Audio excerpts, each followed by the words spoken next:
जय श्री राम मित्रों। पूरा संसार राम में हो रहा है, पूरा भारत राम में हो रहा है, पूरी अयोध्या राम में हो रही है। क्यों ना हम भी रामलीला के माध्यम से राम में हो जाएं। तो हम शुरू करते हैं किस तरह से भगवान लीला रचते हैं और पृथ्वी लोक पर आने के लिए किस तरह नारद को मोह में डालकर और उनसे श्राप दिलवाते हैं और फिर किस तरह से नारद जी के द्वारा दिए गए श्राप को फलीभूत करते हैं। आइए प्रारंभ करते हैं आज से रामलीला पहला दिन। जय श्री राम। अभी हम घोर तपस्या में लीन हैं, तुम जाओ उनकी तपस्या बन जाए। जी प्रभु, जैसे आपकी आज्ञा। राजा इंद्र को लगा कि उनका आसन छीन लेंगे नारद जी तपस्या कर, तो वो अप्सरा मेनका के साथ कामदेव को भेजते। कामदेव और अप्सराएं काफ़ी मेहनत करती हैं, लेकिन अंत में उनकी हार मानकर कामदेव अपना काम बाण भी छोड़ते हैं, लेकिन वह परास्त होते हैं। नहीं नारद जी की तपस्या भंग कर पाते, तब उनके चरणों में गिरकर माफ़ी मांगते हैं और बोलते हैं,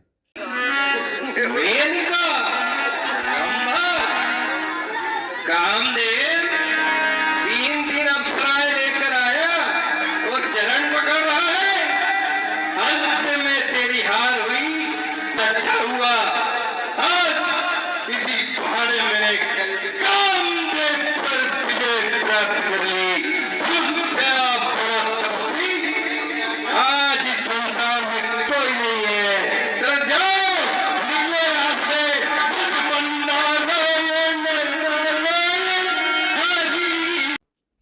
और इस प्रकार नारद जी अभिमान में चूर यह बात बताने के लिए सर्वप्रथम ब्रह्मा जी, तत्पश्चात शिव जी और उनके मना करने के बाद भी विष्णु भगवान के पास बात बताने पहुंच जाते हैं। 3 अप्सराएं लेकर आए, इंद्र ने भेजी। घंटों लग गए, 3 दिन बीतते गए। मुझे नहीं देगा 5-50 मिनट, मैं भी आपका पुत्र हूँ। अंत में कामदेव चरणों में गिराया, मैंने उसको माफ कर दिया। लेकिन दूसरा बड़ा तपस्वी इस जगत में कोई नहीं है, ये सिद्ध कर दिया। देवर्षि नारद जी, ये बात आपने हमें तो बता दी है, लेकिन श्री हरि विष्णु के सामने ये बात आ गई है तो अच्छा ठीक है, आपको जो लगे, आप लगे वो करो, मुझे अच्छा लगे तो मैं करूंगा। प्रणाम करता हूँ आपको। और इस प्रकार घमंड में चूर नारद जी नहीं मानते किसी की बात को और आखिर भगवान शंकर के पास अपनी बात रखने पहुंच ही जाते हैं अभिमान पूर्वक। शंकर जी के चरणों में नारद का परिणाम स्वीकार हो। स्थल पर मैंने तपस्या का अनुरोध की, इंद्र घबरा गया। वो कामदेव को भेजा, उसके साथ अप्सराएं आई, मेनका, उर्वशी, रंभा। बहुत प्रयत्न किया, अंत में कामदेव ने हाथ कर मेरे चरण पकड़ ली। अरे ब्रह्मा जी, ये बात जो आपने मुझसे कही है वो जाकर फिर विष्णु जी से मत कहना। आप ही ब्रह्मा जी और शंकर भगवान के मना करने के बाद भी आखिरकार नारद जी भगवान विष्णु के पास अहंकार में चूर अपनी बात बताने को पहुंच ही जाते हैं। प्रणाम प्रभु, हे विष्णु भगवान, आपके चरणों में नारद का प्रणाम बारंबार स्वीकार हो। आइए देवश्री नारद, आपका स्वागत है। देवश्री नारद, आज बड़े प्रसन्न दिखाई दे रहे हो आप, इस प्रशंसा का क्या कारण है? आपको उन्होंने कहा कि विष्णु को मत बताना, शिव जी के पास गए, विष्णु जी को मत बताना। अब ये बताइए कि जब मैंने आपके परम शिष्य ने, परम भक्त ने कामदेव पर विधि प्राप्त मेनका, उर्वशी, रंभा सबको चरण पकड़ने पर मजबूर कर दिया, तो मैं तपस्या में सबसे बड़ा हो रहा है इस संसार में। मैं कामदेव पर विधि प्राप्त करने वाला हूँ, इसलिए आज तक किसी ने कामदेव पर प्राप्त किए भी है। बस आप बताइए प्रभु विष्णु, हे नारायण, आप बताइए। आप महान तपस्वी है, आप मेरे परम भक्त है, आपको कामदेव छू भी नहीं सकते। देखिए ना, मन में अभिमान हो गया है। मैं अपने परम भक्त के मन में कभी अभिमान नहीं आने दूंगा, इसलिए मैं इसी माया नदी का जाल रचूंगा, जिससे नारद श्री का मन जो अहंकार का बीज उत्पन्न हुआ वो नष्ट कर दूंगा। ऐसे परम भक्त के मैं अपने हाथ भी नहीं आने दूंगा। और इस प्रकार से भगवान विष्णु अपने परम भक्त नारद जी के मन में जब अभिमान देखते हैं तो एक माया नगरी का निर्माण करते हैं जिसमें शील जी राजा रहते हैं और उनकी एक पुत्री विश्व मोहिनी जिसका हाथ देखने के लिए उधर ही नारद जी को पहुंचा देते हैं। मतलब ये समझिए कि अब जितनी तारीफ की जाए आपकी कन्या की उतनी कम है, शब्दों की कमी है। तो मेरे पास समय की कमी है। मैं ठहरा दो चीजों में सर्वश्रेष्ठ, तो मैं निकलता हूँ। अच्छा, सोमवार कब रखा है आपने? जी देवऋषि, हम वही पूछने वाले थे। जब आप इतनी ही हमारी बिटिया की तारीफ कर रहे हैं तो इसके स्वयंवर का आप क्या विचार बताते हैं? मेरे ख्याल से हाथ दिखाओ अच्छा बच्ची, बेटी तो तुम के लगोगी नहीं मेरी। एक 12 13 पूर्णिमा को रखा जाए। पूर्णिमा ठीक है। और मैं भी आऊँ स्वयंवर में? जी देवऋषि, आप नहीं आएंगे तो कैसे होगा? ये भी सही है। चलिए ठीक है, मैं आता हूँ फिर स्वयंवर में। पूर्णिमा को रखा जाए, बड़ा विशेष दिन है, वो बड़ा ही शुभ है। ठीक है? नारायण नारायण नारायण। ये कैसा चमत्कार है? जिस कन्या का मैंने हाथ देखा उससे जो विवाह रचेगा उसकी सेवा इस संसार के सारे जीव चर प्राणी उसकी सेवा में जुट जाएंगे। वह अजर होगा, वह अमर होगा और बहुत ही भाग्यशाली होगा। तो ऐसा क्यों न किया जाए कि मैं उस कन्या से विवाह करके इस संसार का चर अचर प्राणी की सेवा प्राप्त कर लूं, अजर हो जाऊं, अमर हो जाऊं।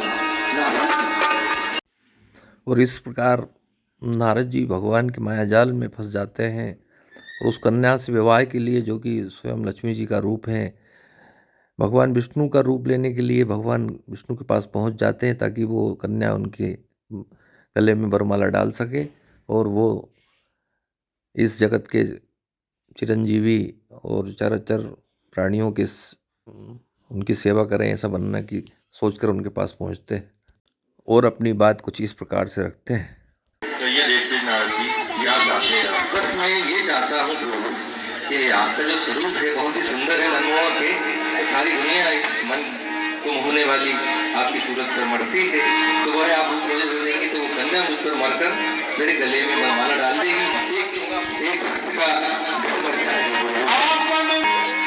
आप मुझसे ये चाहते हो नारद जी कि मैं आपका सुंदर रूप कर दूं? बिल्कुल बिल्कुल। अब आप तो जानते सब मन की बात जानने वाले हो आप।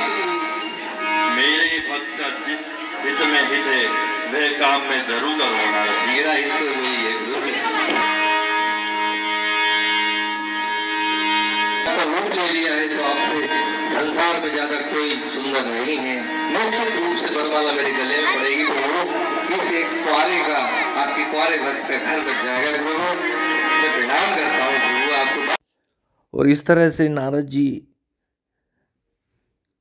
सोचते हैं कि मुझे भगवान ने अपना स्वरूप दे दिया है और मैं भगवान विष्णु की तरह दिखने लगा हूँ और निश्चित रूप से मुझे वरमाला मुझे ही पहनाएगी विश्व मोहिनी।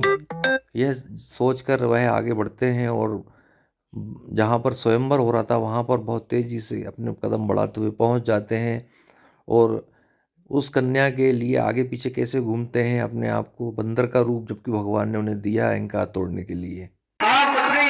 अपने वर का चयन करो। ये देश के राजा गण तुम्हें ब्याहने आए हैं। आओ और अपने मनपसंद राजा का चयन करो।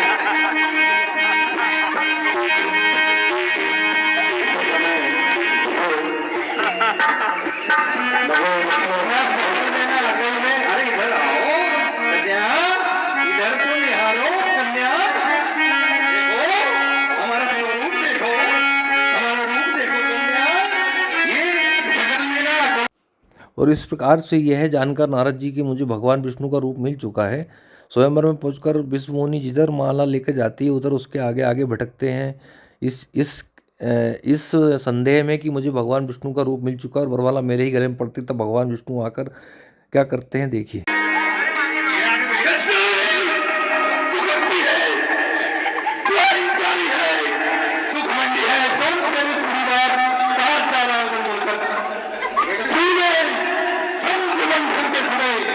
स्वार्थी, तू अहंकारी, तू विनाशी, तेरे मन में लालच भरा हुआ है, तू किसी को आगे बढ़ते नहीं देख सकता, नहीं देख सकता, नहीं देख सकता। तूने समुद्र मंथन के समय विष को ग्रहण करवा दिया, देवताओं को अमृत दिलवा दिया, राक्षसों को मद्यपान करवा दिया, मांस मदिरा का सेवन करवा दिया। वो तू था, मैं तुझे सबूत देता हूँ, तुझे भी मेरी तरह पृथ्वी लोक पर आना होगा और कई वर्षों तक तुझे इस पृथ्वी पर भटकना होगा, मानव जीवन की तरह जीवन जीना होगा। और फिर तू जिस तरह से मैं नारी के लिए लड़ाई में इधर उधर भटका हूं तेरी वजह से, उसी तरह तू भी नारी के लिए पृथ्वी लोक पर भटकेगा और मुझे सुकून नहीं मिलेगा, मुझे चैन नहीं मिलेगा। और सुन, तुम लोग दोनों श्री नारद जी, मुझे ये आपका शराप स्वीकार है। श्री नारद जी, ये सब मेरे आदेश अनुसार ही हुआ है, ये सब मेरी लीला थी। आपको घमंड हो चुका था, इसलिए मैंने ये लीला रची। अरे प्रभु, आपने तो लीला रची, पर इसका कारण तो मैं बन गया ना। मेरा बटालियन में इस पाप के लिए मेरा क्या प्रायश्चित है प्रभु, मुझे आदेश